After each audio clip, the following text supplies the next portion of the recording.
off the ground. Show no signs of slowing down.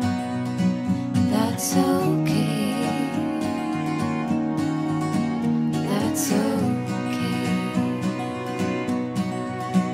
Find my way. Find my way back home.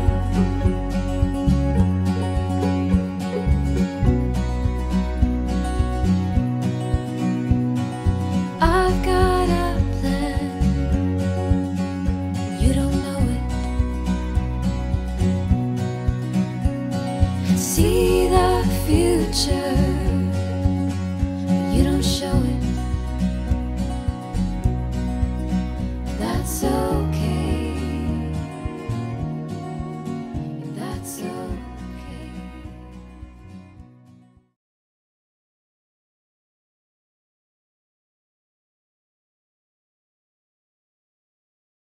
Welcome to all of you, and thank you for joining us.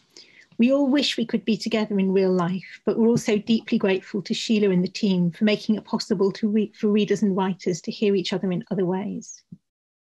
I'm delighted to be interviewing Mark O'Connell, whose work I've admired for a long time. Mark writes books that are uncompromisingly clever and also deeply humane, offering readers an unusual blend of intelligence, political acuity, and funny emotional engagement. His work has been recognised by the Wellcome Prize, which he won in 2018, the Rooney Prize in 2019, and a chorus of critics around the world.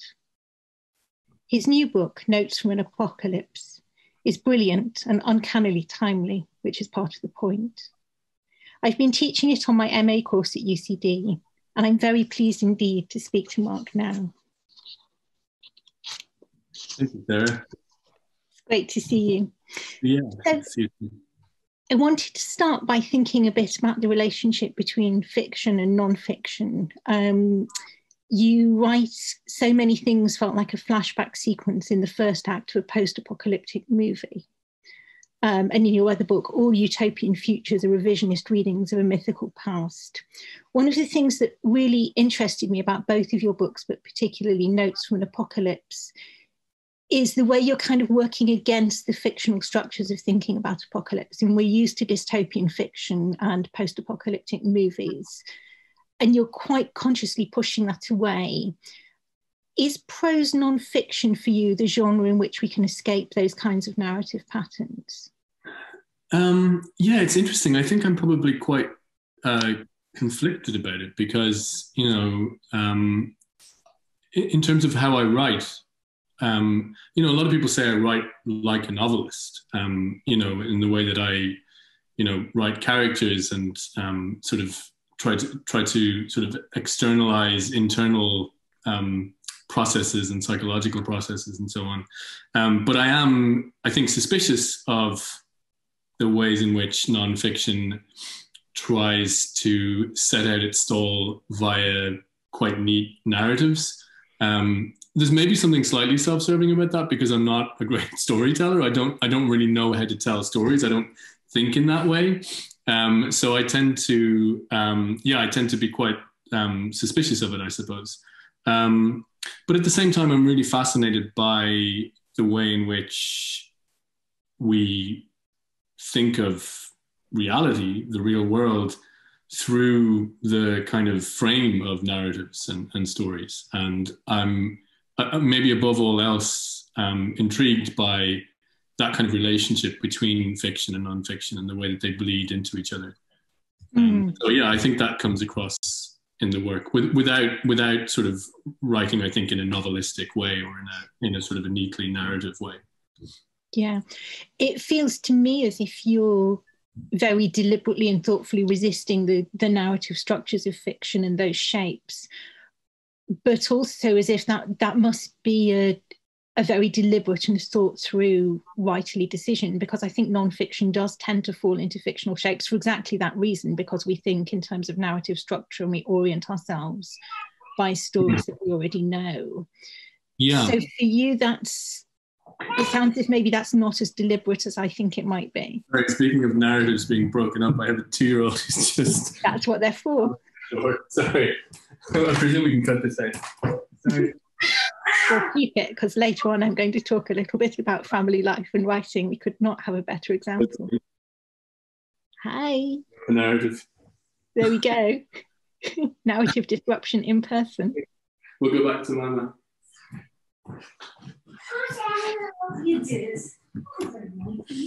Sorry. It's rather brilliant. Yeah, that was a tough question, so I deliberately engineered that. Of course, yeah, your 2-year-old does exactly what you want. So what was I saying? Sorry. We were thinking about how far your resistance to fictional structures is deliberate. Yeah, I mean, so I suppose it's like, I think about it in terms of, I really don't like the way that nonfiction, and I think of this like largely in terms of like podcasts, like the sort of, the kind of This American Life way of telling a story, where you withhold certain things from the reader and you try to create narrative tension and you oversimplify certain things, because, for me, fundamentally, reality and our experience of it and our ways of processing it, they're all completely chaotic. And, our process of making sense, it's not that I distrust narrative. I mean, I think it's like absolutely fundamental to how we go about interpreting the world and making it make sense. But I don't trust it in nonfiction as a way. I mean, in a sense, there is no way that I could have properly done this book as a neat narrative, because it just doesn't really lend itself to that kind of writing. I mean, it's, it hasn't really been described as such, but I think, fundamentally it is an essay collection. And that is how I approach things. I think, I approach things as an essayist rather than a storyteller. So that's how I go about it, I think. And yeah, but it is quite deliberate, that sort of resistance to narrativizing. It seems to me one of the things that nonfiction can do that's much harder for fiction. To resist that? Yes. Yeah, I think so. And I suppose that probably has to do with the fact that, there's no... when I sat down to write this book, I didn't feel an imperative particularly to create a narrative. I didn't feel any kind of obligation to tell a story as such, And I think certain narrative elements do emerge throughout the book. And, my sort of position within it is more or less a kind of protagonist. So I do sort of borrow certain things from fiction. And the way that I write about myself, I probably do construct myself as a kind of a character in a way. And I, there are probably ways, conscious and unconscious, in which I do borrow from fiction. But yeah, ultimately I feel like I don't need to create a story. I don't feel like I need to reduce my subject to plot in a way that a novelist might feel that pressure and might resist against it in different ways. Yeah, that's very interesting. And I think the journeys themselves offer some kind of structure in the way that travel writing always acquires a structure because the journey is linear. Yeah. And I think writing nonfiction, we always become characters because any kind of narrative is simpler than the chaos of real life. So in the process of making meaning, we're making stories. Yeah. And like, I think there are certain ways in which, as a nonfiction writer, you are expected to do those things, or things that are kind of analogous to those things. I mean, I guess there's a pressure when you write nonfiction, particularly when you're writing about these kind of subjects, to give the reader something to take away from the book, that you haven't already given them in the process of what you've written. There is a sort of pressure to, give us some hope, or give us some, takeaway or some bottom line. And I do tend to resist that. And I've resisted that all the way through from, before starting to write books as such. I always resisted the kind of, the sort of imperative to reduce things to a gist and to give your opinion and those kinds of things. I always, and that's a difficult stance to take as someone who is, in some shape or form a journalist. That's a difficult stance to be adopting. But I do think that there is a pressure to give the reader some sense that they have been on a journey with you, and that we've all learned something. And there is elements of that in the book. I think there's a genuine, I think, like more or less authentic progress in the book from something like despair to something like hope. But it's very fragile and tentative progress, and a very like fragile position that I've arrived in. I mean, a lot of people read the book and sort of felt, there's a lot of hope there, and it's very reassuring. And there's the end of the book.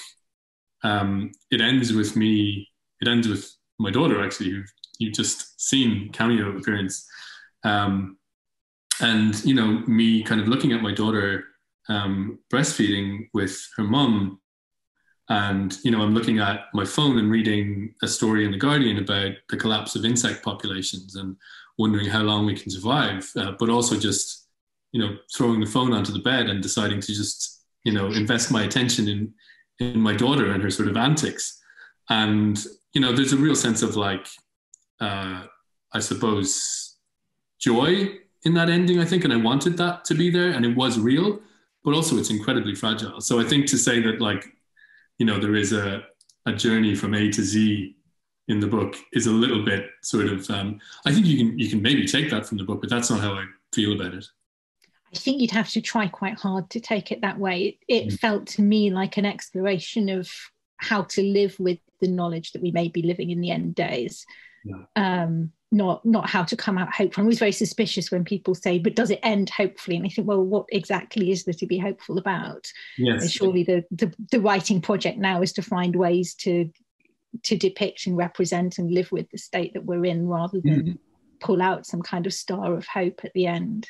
Yeah, reasons not to be too worried. I think, I didn't want to write about this topic and have people come out. Of course, you don't want people feeling despair, but I didn't want, there was a lot of things I didn't want to do. One of which was to have people feel despair, because that's where I begin from, and it's not interesting to just arrive straight back where you've started from. And I'm also, I guess I'm like, there are certain things, I'm aware I'm talking about a lot of the things that I'm not capable of doing as a writer, but one of the things that I'm not capable of or interested really in doing is giving people sort of roadmaps, that's not something that you will get from the book. And I think, I just have to accept that certain readers might mistakenly come to the book expecting those kinds of experiences or those kinds of lessons, and you're not going to get them. And a certain kind of reader, maybe most readers who casually pick up the book in a bookshop or whatever, might be frustrated by that. Why am I reading about this guy and his daughter? Why is there like 30 pages of the author sitting by a river in Scotland? Why all this like wool gathering? And I suppose that's just what I'm interested in, Well, because it's intelligent would be my response to that, because it's about intelligent ways of engaging with the world. One of the things I want to phrase this question quite carefully, because it's something that women writers are very often asked, how can you possibly combine being a parent with being a writer? And I always say in response to that, how often do you ask men that question? Yeah. So I'm not asking you that question in a practical sense, because I think you and I both know the range of answers to it. But you've already mentioned that your Notes from an Apocalypse ends with watching your daughter breastfeeding. To Be a Machine begins with your son's birth. I'm interested in how for you the writing project, intellectually conceived, fits in with the intellectual conception of the parenting project. So it isn't a question about how can you possibly change a nappy if you're trying to write a book, because we both know how to do that. But how does the investment in the future that comes with parenthood sit for you with the anxieties about the present that come with your writing? It's a really difficult and thorny and endlessly sort of fascinating question for me, because it is the big thing, it is the thing that in some way, I don't want to say it motivates my writing, because I would be doing it anyway, regardless of what my life situation was, but it feeds into everything that I do in a way that I'm, it's almost become a sort of a reflex now to sort of feed everything through my experience as a parent. And in a way, it's just that's always been how I write, even though I tend to write about like quote unquote big topics, the future of humanity and, the idea of the apocalypse and all these kinds of things. I do always have to sort of push them through the mesh of my own experience. And like, so much of my life is, especially now, because I'm not leaving the house much, is just being around my kids. And when I think about these big topics that I'm, drawn towards, I think about them in relation to my own situation and my own life and my own family. So I'm constantly, it's not even that I'm looking for ways to bring these sort of abstract themes into the room, they're just already there. And it seems to me like it might seem like a slightly eccentric way to go about writing these kinds of books. But it seems to me that it would be dishonest in some way not to, it would be, dishonest is a strong word because there are lots of writers who write about these kinds of topics and they don't see, they don't feel the need to, talk about their daughter breastfeeding or their son looking out the window of the car or whatever. But it would feel incomplete to me to not like bring it home in that sense. And so that just seems to be, how I think and how I write. It feels honest to me in a way that a lot of other writing about these issues isn't, that we have to hold together the love of a new baby with the fear for the future of humanity, and the phone and the breastfeeding infant are both in the room. So how do we cope with the fact that they're both in the room and that they both have futures that are worrying to us? That's one of the things that I, and indeed my students, admired very much. I was thinking as you were talking about the ending, about the way you write about the American preppers and that very alarming and I think quite widespread investment in interiority in the family life. If the world's ending, I'm going to save my kids and screw everybody else.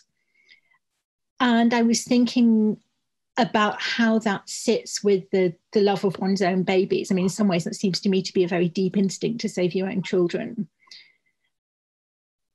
Did you find a kind of liberal and collective vision of the future? You say of the American preppers that they're not preparing for their fears, they're preparing for their fantasies. And I like that. It seemed absolutely true and very fascinating.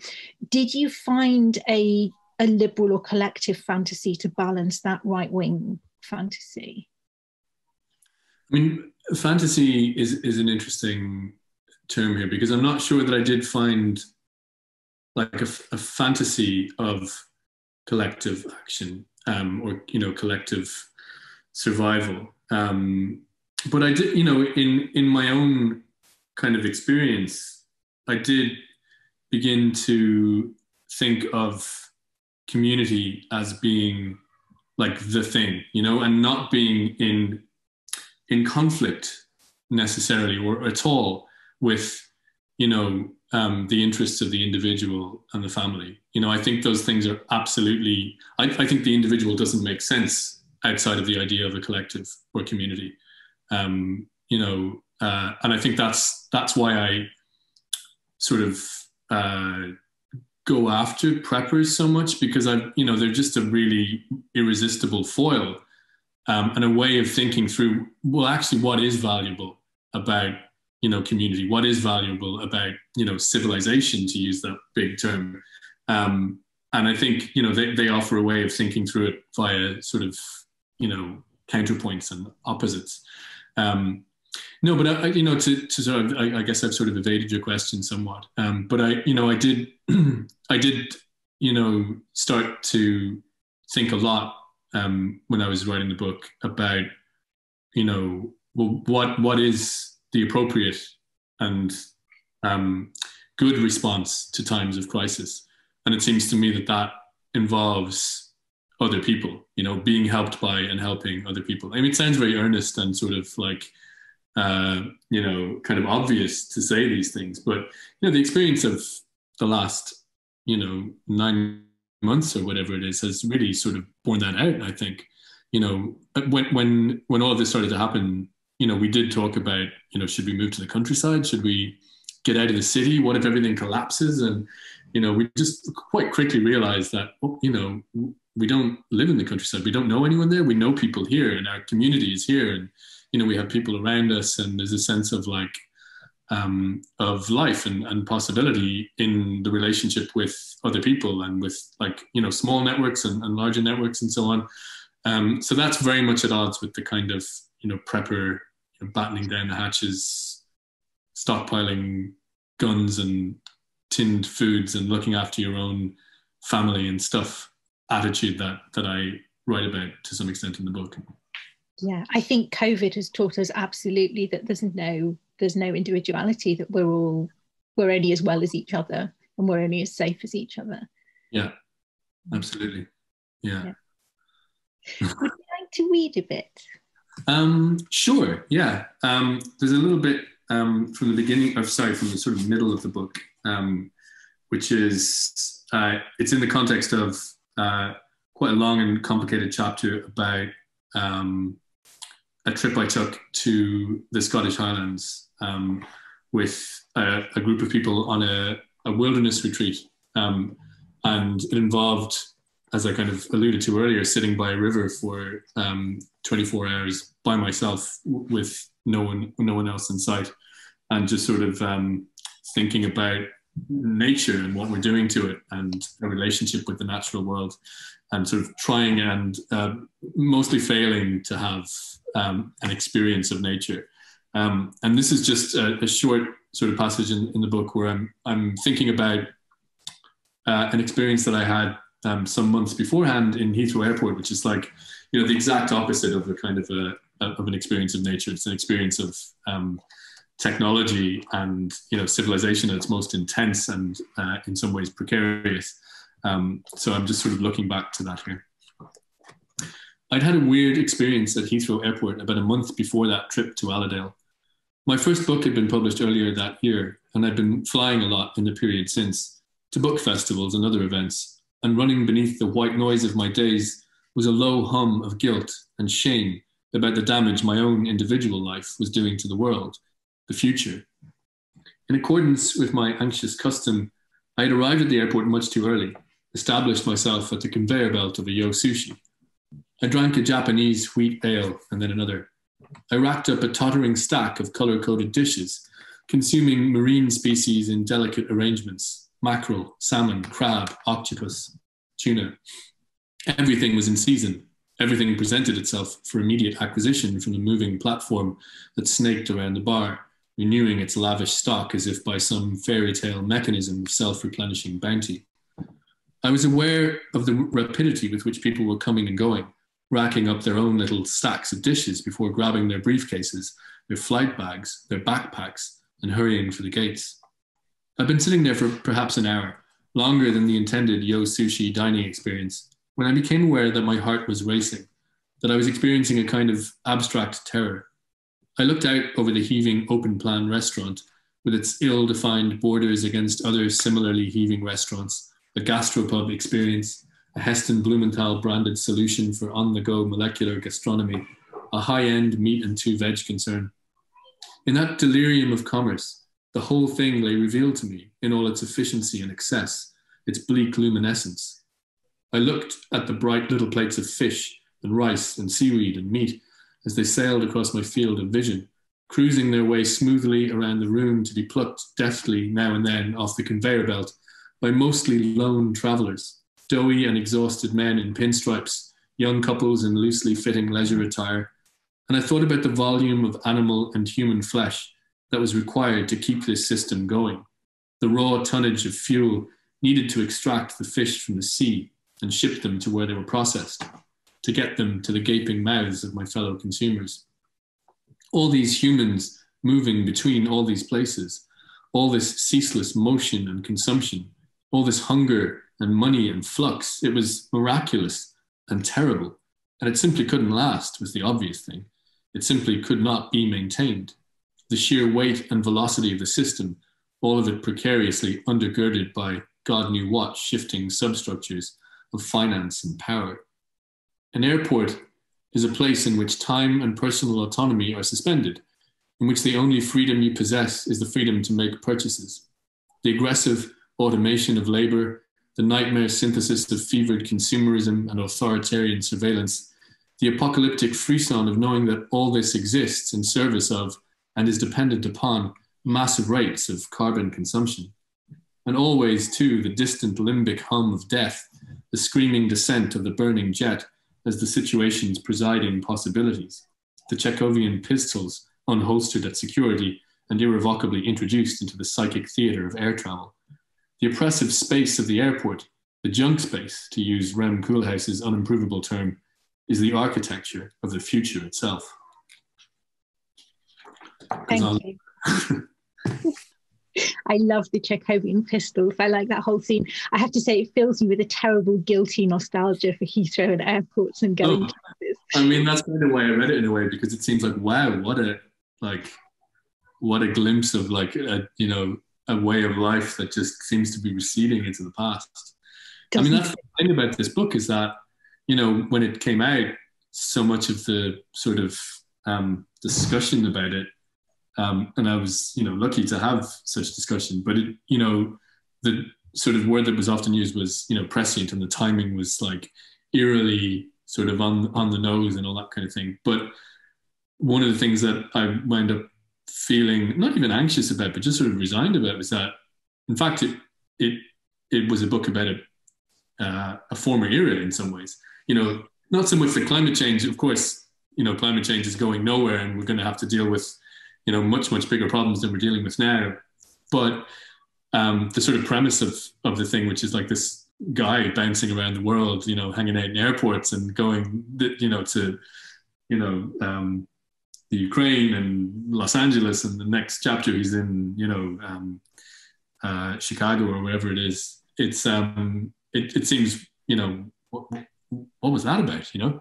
How did that happen? It seems strangely anachronistic in some ways. Yes, I read it in the early days of lockdown in March, and actually found it enormously reassuring, because it was being clever about things, and those early days of lockdown seemed very stupid to me.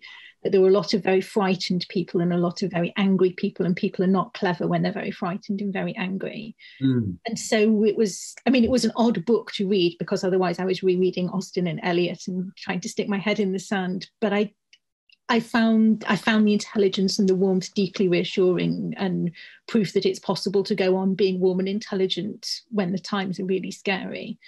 Oh, well, I probably was being just as stupid and scared as anyone else. The book had already been written, of course, at that point. The cleverness happened. Once you've been clever, you can get away with being a bit stupid and scared.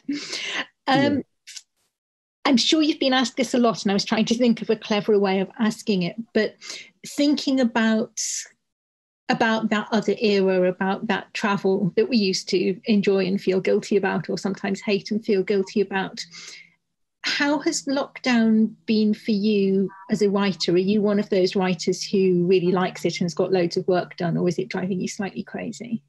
A bit of both, I think.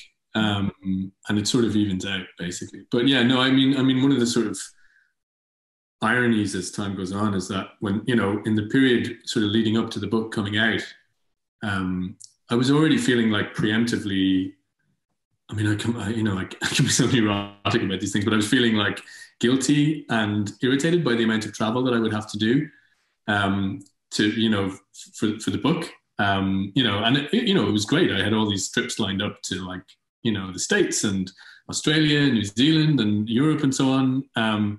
But I was already feeling like you're sort of preemptively exhausted by it.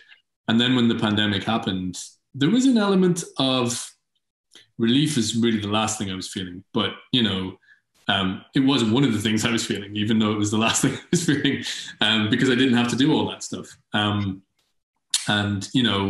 had all this other time.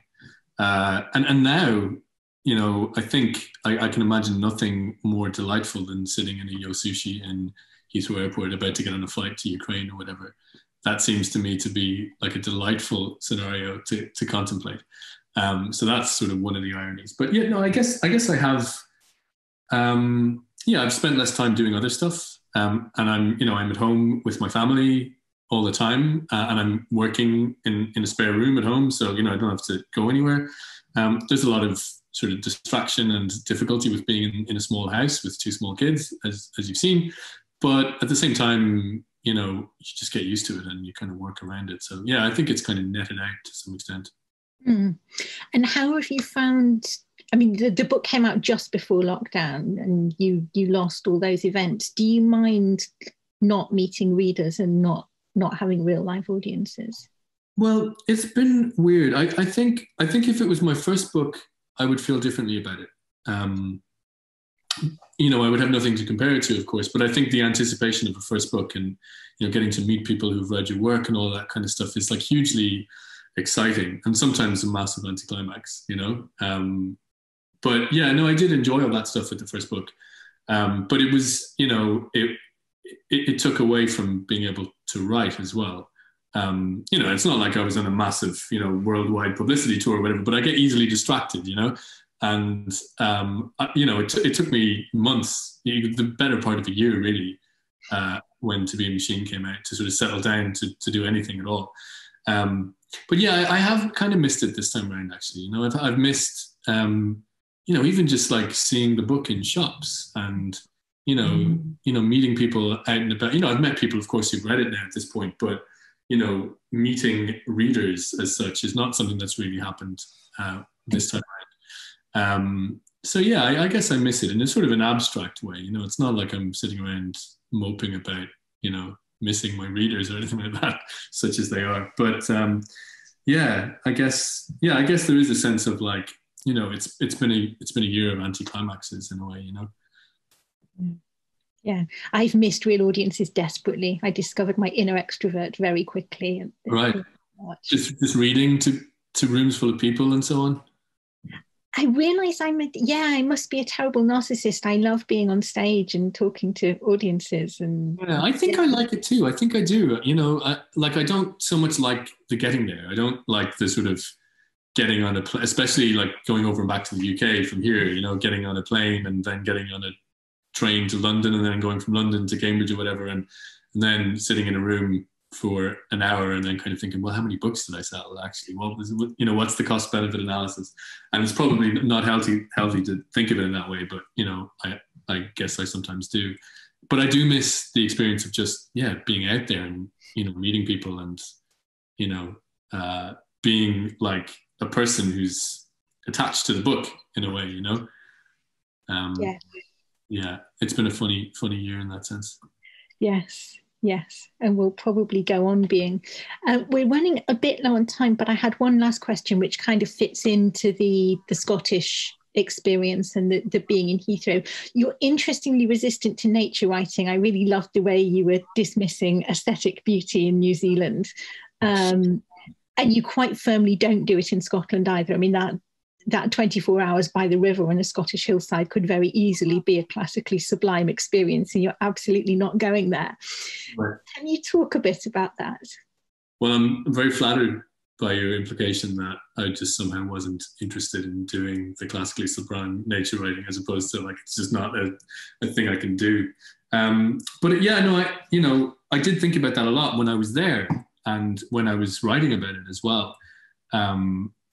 Obviously there's a context for this book and for the particularly that part of the book, which is, the recent boom in nature writing and in, wilderness writing and books about the wilderness and, people's writers' relationship with the wild and with the animal world and so on. And for whatever reason, that is not a tradition or a genre that I feel. It's not that I don't read that stuff. I do. There's lots of like Helen MacDonald is like a huge person for me, and I absolutely adore her work. And there are lots of writers who write about nature who I do respond to, but it's not something I feel that I have access to. And I wonder about that sometimes. I mean, I think, my interest fundamentally is in, I suppose, technology, really. I mean, both my books have been heavily saturated with the experience of living in a technologically saturated world. And that seems to be the medium I move in and the way that I think about things. But it also strikes me that, and I'm always reluctant to like talk about myself in the context of Irishness or whatever, but it's interesting too. I mean, there's not a tradition of nature writing really in Irish literature. I mean, I'm probably stumbling into like my own ignorance a little bit here, but I'm struggling to think of sort of classically defined nature writing in an Irish context. I mean, of course, there were, romantic, Yeats, I suppose, obviously we think of him as being this high modernist, which of course he was more than anything else, but he was also a late romantic nature poet, but, other than that, it's hard to think of too, Patrick Kavanagh, I suppose, but like I think there's a quality to British nature writing that is very, very different to anything that comes out of Ireland. And I wonder why that is. I mean, it's tempting to like talk about, the complexities of the Irish nation's relationship with the land and colonialism and famine, of course. All of those things are lurking in the background. But yeah, we don't have a tradition of nature writing. No, I'm fascinated by that. I keep going around asking people, am I missing it? And if it's not there, why? Why is there no Irish Rob Macfarlane? And I think maybe there's starting to be a little bit in the Ian Mullaney's Minor Monuments and Sarah Bam's work is close. I think it might be starting to happen. Yeah. But yes, that gap fascinates me, and I keep asking people and getting different explanations, none of which seems quite sufficient. Yeah, well, it might be a positive as opposed to a negative thing, not in the sort of value judgment sense, but just I think so much of Irish writing has been, if you're an Irish writer, up to fairly recently, you were a novelist or a poet or a playwright. I mean, the novel has absolutely, and the short story have dominated the Irish literary sphere for so long. And it's only relatively recently that nonfiction has started to assert itself as a full literary form, with dedicated practitioners. And of course, they've always been there, but I think in the sense of like visibility and sort of, public awareness, nonfiction now is really starting to sort of come into its own a little bit in the Irish literary world. And I think that might have something to do with the nature writing question as well. Well, that's an exciting future to look forward to. Would you like to finish with another reading? I think it was a bit near the end that we thought. Yeah, actually, maybe appropriately enough, this is about as close as I get to nature writing, which is looking at nature through the window of a car.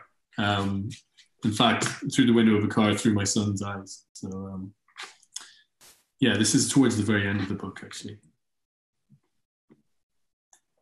There are times when I forget that I'm supposed to be thinking about the end of days, that I'm supposed to be channeling the apocalyptic energies of our time, metabolizing the unease, the fleeting visions of disintegration and dissolution.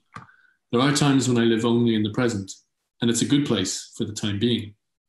One evening, toward the end of the weird, dry summer of 2018, we were driving home after a visit to my wife's parents. There was very little traffic, and the children were quiet in the back of the car. Our son was playing with a ninja turtle, stretching its rubbery arms as far as they would go, sustaining, as he played, a happy stream of self-contained chatter, half-lucid trash talk, threats and counter-threats. His sister was asleep beside him. At some point, I became aware that he had stopped talking, that he was being unusually quiet. I glanced in the rearview mirror and saw that he was gazing out the window. "Look at the sky," he said. The air was illuminated by the setting sun, by a lurid spillage of purples and pinks and oranges spreading and deepening.